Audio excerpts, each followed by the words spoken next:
भारतीय जनता पार्टीनं राज्यामध्ये 25 जिल्हा परिषदा आणि 10 महापालिकेमध्ये निवडणुका लढल्या। या निवडणुका लढण्यासाठी पार्टी लेवलला आम्ही एक रणनीती तयार केली होती आणि त्या रणनीतीच्या तहत आम्ही सगळी योजना आखून योजनाबद्ध पद्धतीने प्रचार केला आणि त्याचा परिणाम म्हणून या राज्यामध्ये भारतीय जनता पार्टी एक नंबरची पार्टी झाली। सर्व दूर भारतीय जनता पार्टी यश प्राप्त करते आणि ह्या यशाचं खरं श्रेय जर कोणाला जात असेल तर या राज्यातल्या जनतेला या यशाचं श्रेय जातं असं आम्ही मानतो।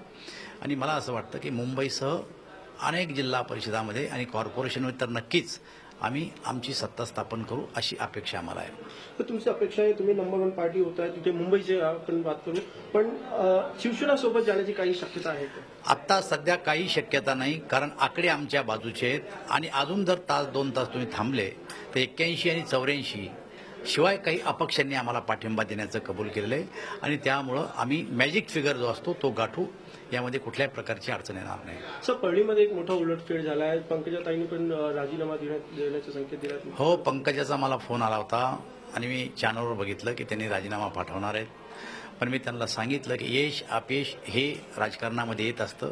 अपयश आलं म्हणून फार दुःखी न होता जनतेनं जो कौल दिला तो मान्य करून जनतेमध्ये जाऊन त्यांच्यामध्ये असलेली नाराजी दूर करणं हा त्यातला एक मार्ग होऊ शकतो। परंतु त्यांनी मनोदय व्यक्त केला की मी राजीनामा देते, तो राजीनामा पार्टीकडे येईल आणि आम्ही त्याच्यावर विचार करू। झी 24 तास रहा एक पाऊल पुढे।